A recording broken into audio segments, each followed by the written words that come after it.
Gentlemen, imagine that. Are we invited? Of course you're invited. You're always invited, man. Yeah, right. You're always invited, you're right. Send the invitation, Jeff. By the way, Senator, you're saying Kisumu City is one of the cleanest, county, is one of the cleanest counties. They've implemented the Urban Areas and Cities Act, which we have proposed for major cities in the country, including Mombasa, Nairobi, where you have an opportunity of appointing city managers. So split Nairobi into 4 or 5 zones, appoint city managers to take care of X, Y, Z. Do you agree? Exactly. In fact, I was just replying to a text from a good friend from Kepsa. Like, Sakaja wanted to be governor, but Nairobi can't work. That's why these other cities have done it across. And I'm like, it can. The first thing you do, you can't run Nairobi like any other county. No. Yeah, it's not the same. And that's why the Constitution envisages a very special relationship between the national government and Nairobi City County. In fact, ideally, and which is why when you ask me about the party I'll be in is the party that will form government. Because I don't want to be governor and the president is from another party. Right. But number 2, the person in charge of water in Kayole cannot be the same person in charge of it in South Sea. Or in Mukuru is the same person dealing with it in Dagoretti South. You need to have 4 boroughs, Nairobi North, East, West, and South. Thereafter, I appoint city managers for each of those boroughs, and with the same structure, the top down at that level. So you know the person in charge of garbage in Westlands, and you know this is the budget. This is how you're doing it. My work will be just to drive. I say, okay, if there's garbage here, you go home. Unless you've stepped down that accountability and you take devolution to 1 step lower and have those managers who have no interest in politics, their work is just to do that work. They'll have the sub-county administrators under them, and you give them the resources. And I've told you we can get up to 50 billion in this city. In fact, even more, based on that sectional properties law. Yeah, Nairobi will work. It must work. And once Nairobi works, Kenya works, Jeff. So I want people who don't believe, please, let's make Nairobi work. But we must go, we are just simply saying, for purposes of Nairobi, let's return Nairobi to factory settings. Nairobi grew up where there was garbage bins outside Riara. I mean, where I grew up. Even in Gara, we had the Camero. Garbage outside. You take your garbage outside, it's collected. And what you've paid for water is for garbage. But see, Nairobians are now providing their own solutions. We pay for own security. We pay for own garbage. You're buying water from a Bowser. So why are you paying taxes? We used to take the water directly from the taps. It's possible. It's possible. But Jeff, the most important thing, and perhaps the sacrifice that all of us must make for purposes of this country, is devolution must work. The underlying word is must work, because devolution is about services. When I was growing up, there was a hospital in Rhodes, just say at Polytechnic, you could go and get treated. Up there in Dagoretti, there was a hospital. People get services in Nairobi. People come to work, they want peace, people want to wake up and their streets are clean, that sort of thing. And it's possible to get organized, get the city organized in such a way that you can check the traffic, you can, on all these magic screens of yours, the governor of Nairobi or any other county can sit and can be able to monitor all whatever is happening in the city. But the persons who crafted the Urban Areas and Cities Act, and that is the advice we gave to Kisumu, contemplated that Nairobi is a special city. So the idea of the agreement done between the former governor of Nairobi and the government is actually what is contemplated. It's not supposed to be a default system. You're supposed to surrender part of it because it's a seat of government. It houses government, and government is supposed to take care of some things. In the past, and I hope we can do that, that government can pay on itself, pay for the buildings that it owns in the city, pay rates, because they no longer pay rates. If I remember discussion with President Uhuru before he became president, and he was like, you know, whoever becomes governor of Nairobi, I just tell government, look, ile pesa yote mmekuwa tunakudai wacha, but be paying from now. That will run a lot of things. I remember he was so emphatic about that, because he understood. I mean, he was the Minister of Finance. He understood what exactly, you know, would come out of it. So Nairobi must work, and we'll make Nairobi. And devolution must work. And devolution must work. Not corruption just has been devolved. You know that. But you know what you must do, and the point I wanted to add: the more you use technology and reduce human interaction with cash in your systems. So on top of the magic wall for your traffic, and you've done our mass transit, which can be done. You know, the guys who did it, I was in Saudi Arabia recently. They, looking at the issue of the girls there. But I met Kenyans who work there. The guy who's designed and implementing the Saudi metro, who did the Dubai mass transit, is a guy called George Opondo, Kenyan. He's Kenyan. And they're Kenyans. He's a Kenyan, yes. They did theirs in 3 years. The Dubai one, yes, is a Kenyan. It can be done, and the space is there. Most of it is public land, so you're not talking about compensation. But until you unlock that one issue, you not sort out housing in the city, you not, I mean, productivity, and all these political factions are trying to raise, build, economic prospects for Kenyans, must make it efficient. Today, you cannot do a meeting in Westlands and in, the south of Nairobi. No. You choose one. you can't do both. Yeah. We're losing 50 billion shillings because of lack of productivity. So I'm telling my friend from KEPSA, it can work, and we will do it.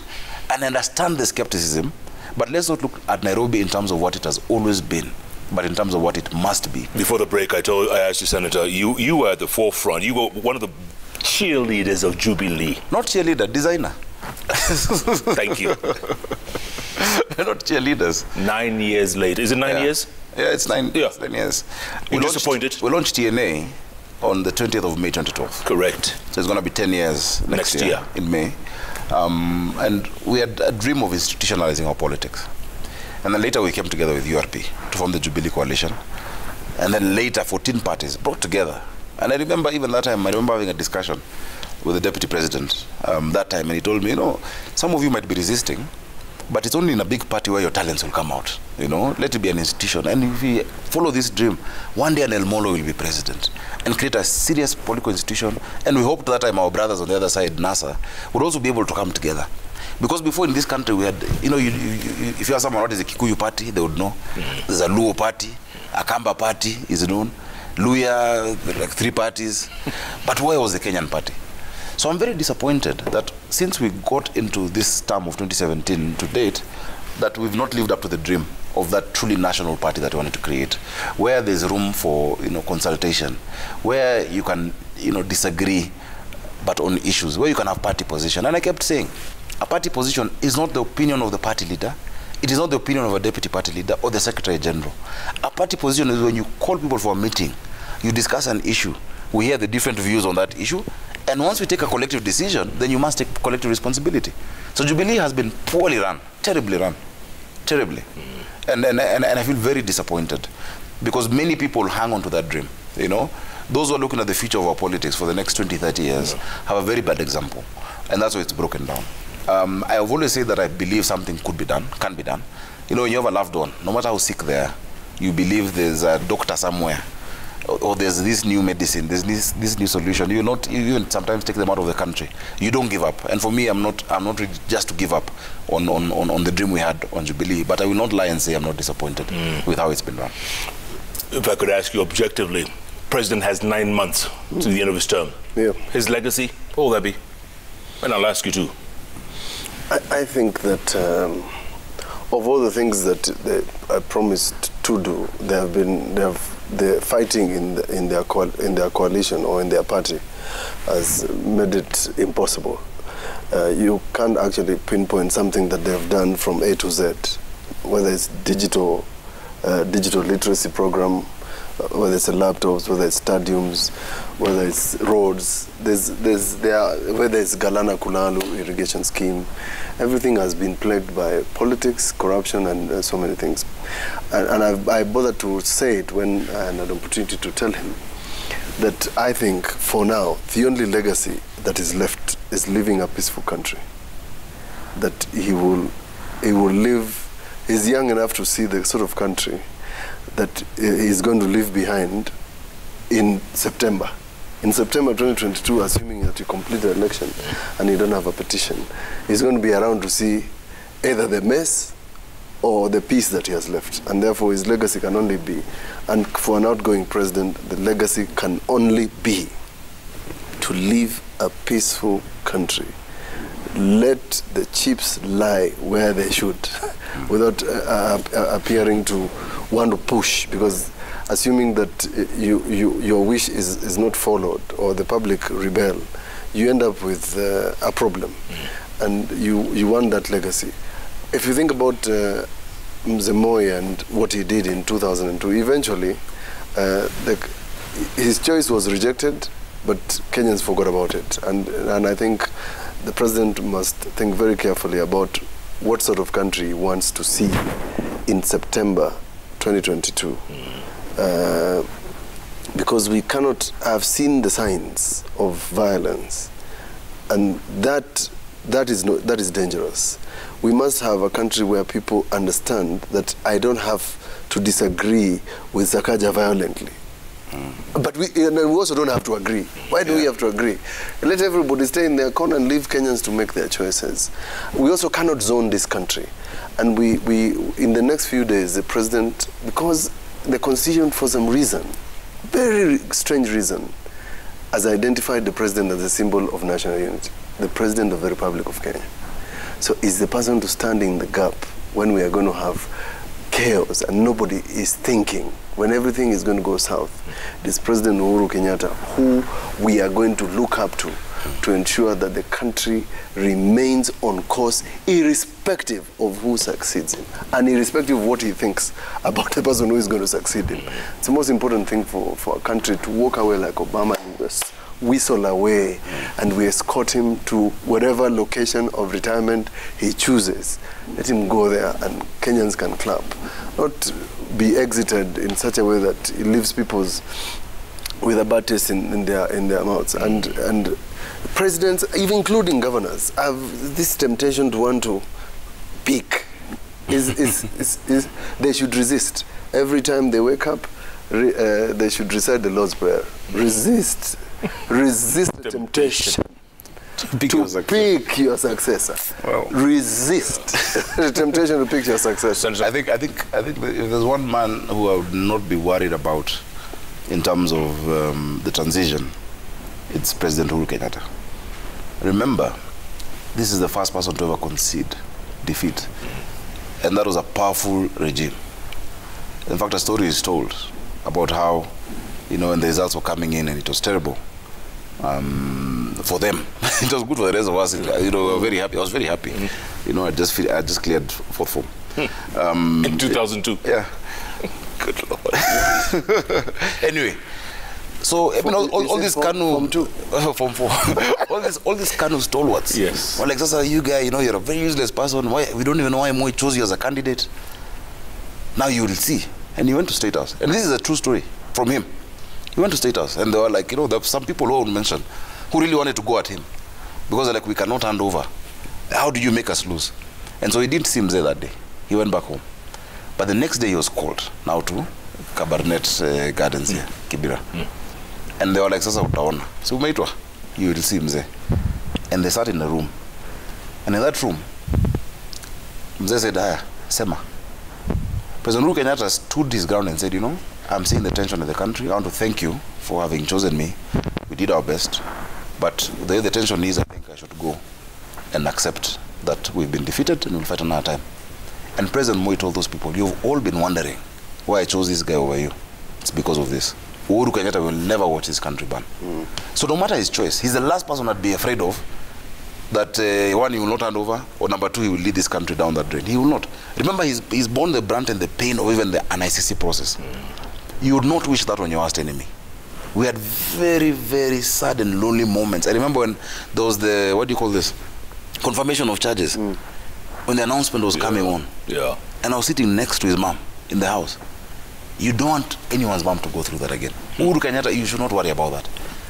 But then again, also, he must not impose a leader on Kenyans. And I doubt he would. And if he does, maybe he's playing at the reverse game. You never know. But he must not. And must not, you don't try and define your own legacy. Your legacy is what people make out. You can't define, you can't determine your legacy. And he'll be remembered for many things. People might not remember him soon enough, because a lot of what he has done are things that will bear dividend over time. He has done more infrastructure than all the governments combined, from the colonial government. You know? Yeah. Recently I was going towards Borana Conservancy and beyond. Yeah. The roads are beautiful all the way to Marsabit. I was in Nyeri last week. Yeah. Look at the road from Kenol. What's happening? The Mau Mau roads. There's now a new one coming from between Isiolo and Garissa, 732 kilometers. It'll be the longest road ever done. Wow. Yeah? We're doing it together with the Africa Development Bank. Look at markets. In this last few years, we've done another 54 markets, many of which are in Nairobi. So a lot of the infrastructure, the benefits will be further out. The reason why Kenyans are feeling pain is because then because of this infrastructure development, you've done a lot of too much borrowing. So there's no headroom for the banks to give people. So people don't have money in their pocket. And it's pain. And we go through it every day. Jeff, I give you my phone, you'll collapse in an hour. The kind of problems people are in, and then COVID has made it worse. And so because of that, people might say that he has not delivered, and then he has no legacy. But I assure you, in 4 or 5 years, people will remember this expressway is being done. I was about to ask you, will this expressway will help you or help the people of Nairobi? It will help the people of Nairobi, definitely. But it's not the solution. And it's not the solution to sort out traffic. You know, there's a book about a man called Robert Moses. Robert Moses was in charge of New York for a long time. And he started from it's a beautiful book you must read by Robert Caro, the same biographer of Lyndon Baines Johnson. And this guy did the roads and roads and roads in New York, in all these peakways and whatnot. But he was against mass transit. In fact, some of the bridges to date were so low that the bus can't pass or train. And today, that's why you still have a lot of traffic, despite the subway in New York. The more roads you do, the more people buy cars. You remember Thika Road? Yes. We hyped it. Thika Road was going to be amazing. Traffic, you don't want to go there tomorrow morning. The solution is a proper mass transit system of train and buses. You put a car, people, just go watch traffic tomorrow. Each car has 2 people or 1 person. But how many people will a train carry? And there's the space. The plan was done by JICA. I've said it many times. You know, in the Nairobi urban renewal, the new plan, there will be several nodes across the city. There's a heavy trunk. The heaviest road with the biggest load in Nairobi is still Thika Road. So from there coming to the other side of town, and from Mombasa Road coming to this other side, and then now lighter rail going around. You'll be getting out from Kawangware and say, I want to go to South Sea, and you just take 1 train. And you know that's how you're going. With parking silos. Let's make Nairobi work. And Uhuru Kenyatta will have a legacy on that. The political legacy is different. That's a different story. Yeah? And the jury is out there to make that judgment. You know? They say the first role of a leader is to define reality, and the last duty is to say thank you. In between, the leader is a leader. So he might just say thank you when he's done, and we will remember him how we want to remember him. You cannot determine how people will remember you. Wise words, gentlemen, wise words. Let's go to the magic wall and see if we can see Nairobi from here. No. Oh, my goodness. David Mutinda says, Jeff, ask Senator Mutula Jr., as the party official, why is the party changing its colors instead of changing its leadership structure that has resulted to more good candidates losing positions in grounds like Ngu, Masumba Ward? I mean, why are you changing color? I mean, what's the point of changing colors? I mean, we are allowed. It's rebranding. Is it same old wine in new bottles? No, it's new wine in new wine skin. I mean, we have got to deal with aesthetics. I mean, everybody changes color. You change your suit. You were not wearing blue yesterday, so we want to change color. Maybe it's going to be more attractive. All the best. We are colorful people, Bwana. Yeah. We have to give you that. Hard, Kamba colors. Yeah. Moon Awidi says Senator Sakaja and Kilonzo are still too young to go for the 2-term gubernatorial seat. They should stay in the Senate and raise the debating level higher. It's a good opinion. It's an opinion, but I'll tell him 1 Timothy 4:12. Let no one look down upon you because you're young, but set an example.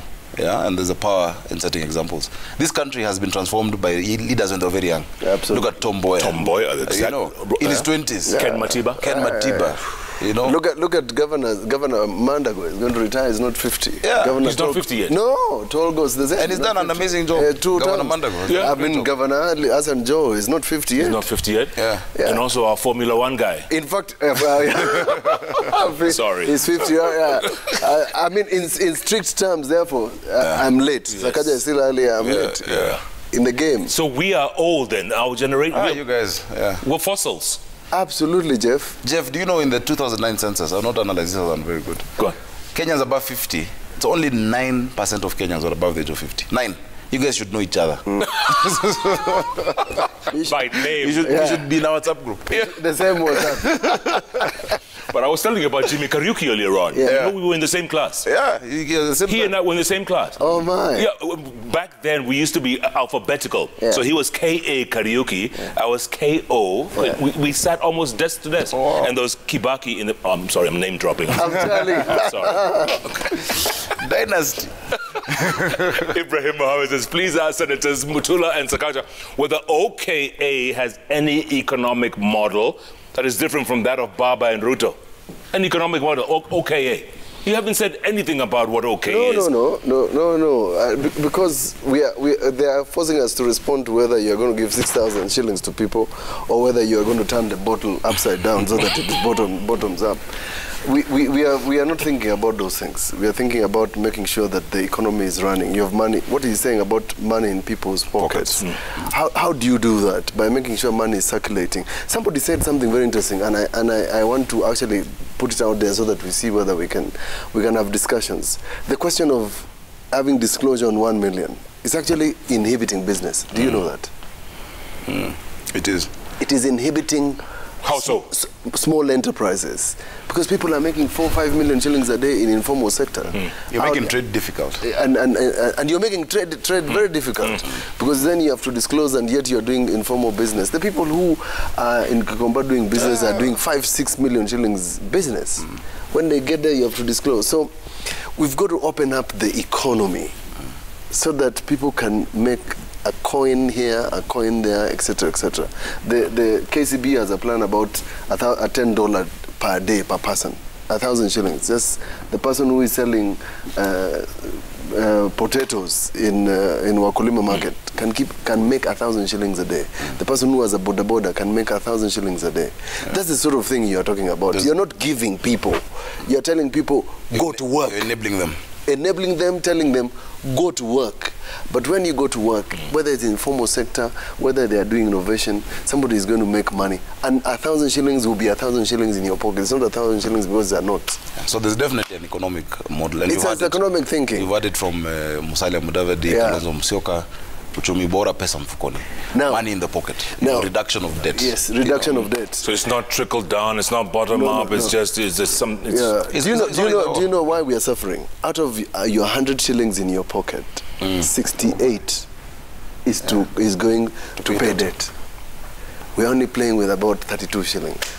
32 shillings. Out of every 100. You must reduce it, Jeff. I know you're going to move to the next one. Go on. But you must, reassess how government is running. Yes. In every month, we're spending around 205 billion paying things. Operation and maintenance alone in government, operations and maintenance is at 50B. Why should it be 50B? Salaries are another 53 and pensions.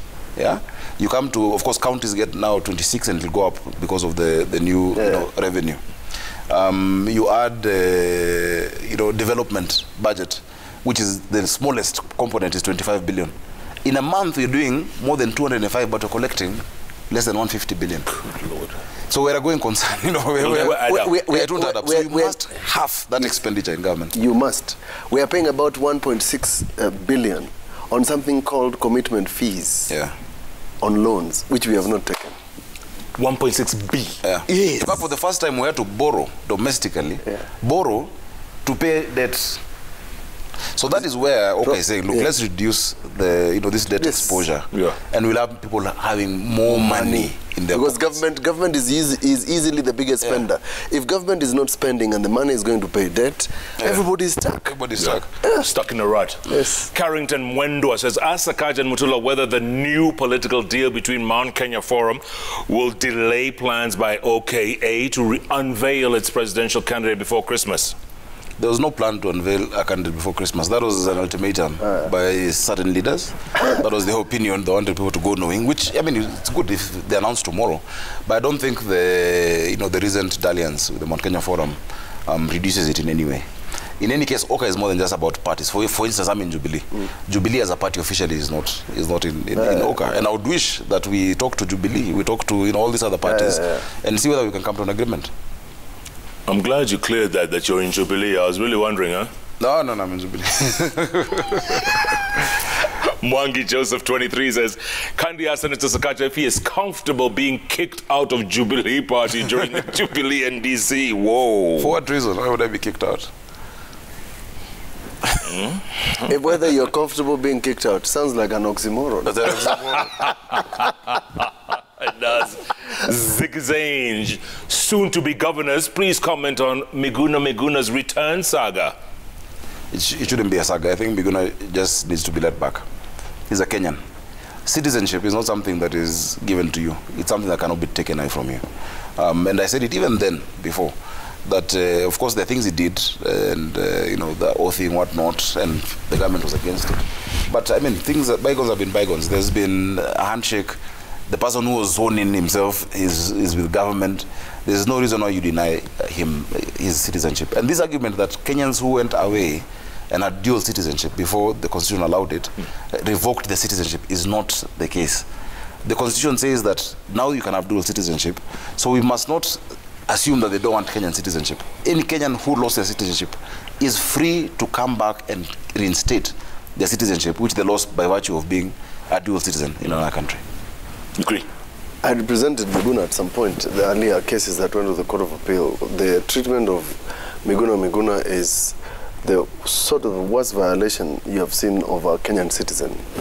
To be told to fill in papers, books, etc., etc. If you are a citizen by birth, I mean, surely, it's by birth. You are born. Your parents are known. You don't need to fill a single sheet of paper. But what is worse is that he's possibly the only Kenyan with the most orders in his favor that have been violated by government. It's wrong. It's wrong on so many fronts. I think the fact that you don't disagree with what he says doesn't mean you violate his rights. We have reversed the gains of his constitution so many times, and we have allowed the executive to violate the law. And that is one of the black spots in Uhuru Kenyatta's government, violating the law for whatever, whether it's expediency, whether you think it's right or wrong, but it's wrong. What we must call it as it is. It's wrong to treat Miguna to hang around airports and embassies. What sort of message are we sending to people who would want, for example, to become citizens of this republic, or alternatively people who are just investors, are watching and thinking, if a Kenyan can be treated this way, why should I go to that country? And we want to say, want to ask people to become citizens of this republic, because if you attract foreigners, people will stay and then naturalize at some point, they become investors, they give us money, etc., etc. We are the only country that chases people away. That's why economies like the US have been built from immigrants. Yes, you know, Germany allows, Australia allows people to have so many friends. You walk there, in a few days you become a citizen, you get rights, you're comfortable, they treat you well, they give you tax reliefs. Here, we are busy chasing away Kenyans. It's so difficult. Because you work permit. Anyway. Yeah. There's a guy who sent his girlfriend 100 million shillings and it became a big deal. Remember? You saw that? Yeah. And he said, by the way, that was his pocket change. Bitcoin. Sumaili Robert says, ask incoming Nairobi governor how he will deal with Gikomba fires. Is it from ghosts or what? You know, that happens very seasonally. Eh? Too many times. And I spoke about it in the Senate the other day, that even we are tired as leaders going to make promises. And that's why I want to govern instead of just legislating. The first issue with the Gikomba is a matter of land. Somebody somewhere thinks they have the title of Gikomba. And that's why I asked the president, like a while back, to make it clear, even with the NLC, that this land is public land. That title you have, because you ban a section and you try and push, and you see a fence. You ban, you try and push people. Number two, and this for me is very painful, because I know it's not popular, but and the traders, and I've told them, they know each other. Some of them because of insurance. When they've run out of their stock, they try and, sort to get compensation. Number three, it's accidents. There's the ladies who are my good friends who cook githeri overnight. From the fire, and the wind can blow. Sometimes the street boys who they wanaota moto usiku, and there are those accidents and electrical faults. You can sort those things out. You can sort out the issue of electricity. In fact, not just in Gikomba, including Mathare. And I've said we need a social connection policy, because those people cannot afford power we give them, and that's why they have illegal connections. They should not be paying the same power bill as you pay. So we must do that social connection policy for electricity. There were these quad bikes that Governor Kidero, I think, had bought for inside Gikomba, for you to be able to move around, and have fire stations. That's why we need the fire stations right next over there. But then ultimately, and I'm glad the government, we've already done phase 1 of the building of Gikomba market. That will take around, I think, 1,000 traders, which is a drop in the ocean. We need to modernize that market. It's the biggest market in East and Central Africa. But that's why we need fire stations. And last time I spoke about it, because I saw these guys going to launch a fire station on grabbed land, yeah, in parklands, you know, in High Ridge. So somebody you grab land, and then you donate part of it to build a fire station. Yet all of it was supposed to, and that's a matter I'm going to follow up to the end.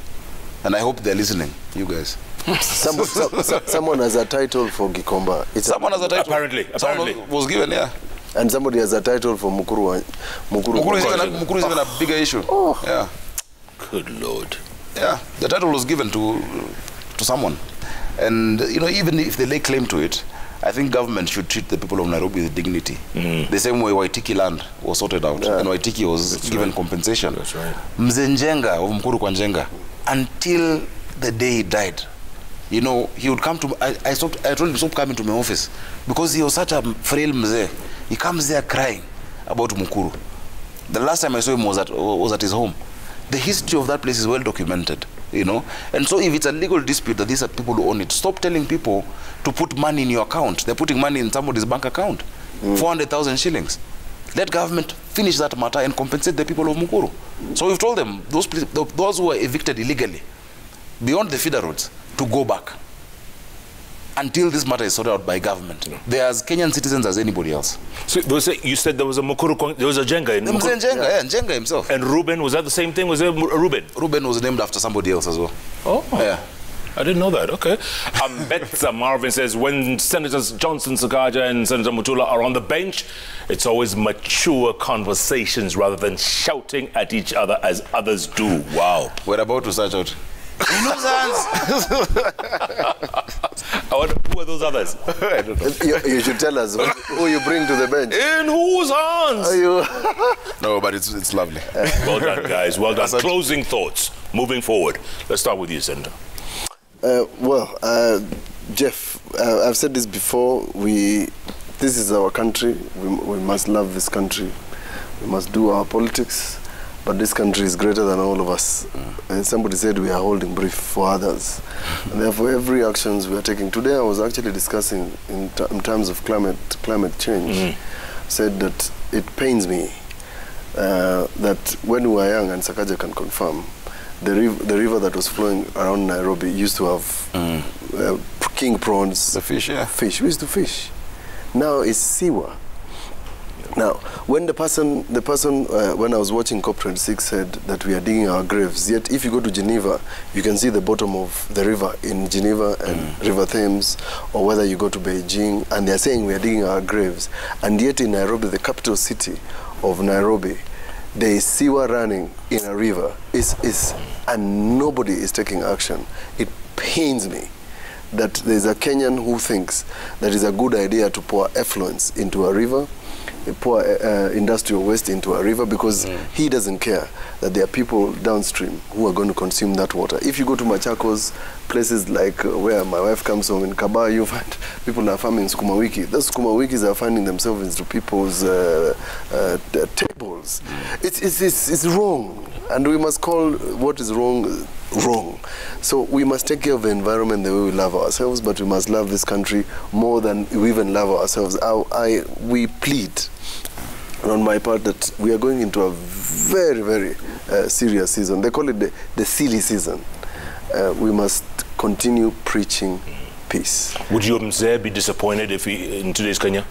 Would you be disappointed? Absolutely disappointed, because strictly speaking, the celebrations they had in 2010, where fundamental rights, you know, we were celebrating Chapter 5 of the Constitution. It's such that if somebody threatened your right in Chapter 5, you can actually get an order. An apprehension, just the thought that somebody is violating your right, you can get an order. Not in this country anymore. They'll violate your order, you go to court, you have a court order, say this is a piece of paper. That's not the country we wanted to build. That's not why we have a constitution. You see? No. I was shocked that there is evidence, for example, in some of these scandals, somebody went and withdrew money in cash, put it in a pocket and took off. He has never been prosecuted. I mean, what are you talking about? Oh. It's wrong. And that person is still in office. Senator, you get the last word. Jeff, I'm just counting because I love doing that. Yes. In 257 days and 7 minutes, Kenyans will be making a decision. It's just 257 days, or 6,168 hours. Or if you'd like it in minutes, it's 370,000 minutes. Kenyans will be making a decision. Yeah. As Mutula said, it is silly season, Yeah. in many respects. There have been, flashes of people booing each other, lack of tolerance, intolerance. And we always tell people, look, when you're listening to a radio and you hear a song you don't smash the radio. You change the station. Or you switch it off. Yes. So I want to tell Kenyans, let's tolerate each other. Let everybody be able to speak freely wherever they are. If you do not like that person, you don't have to be in that meeting. Because those things breed animosity. So today, if William Ruto is booed in Kisumu, tomorrow, somebody else will be booed elsewhere. If tomorrow Raila is booed in Meru, you'll also go to where he has a stronghold. An eye for an eye, we will lose our sight. So let's have tolerance and let's have peace. That is my word. And I want to tell young people, I know there'll be another registration drive in January. Good people of Kenya. Bad leaders are elected by good people who don't register. The young people, because the numbers based on the target are so low. We expected around 5-6 million.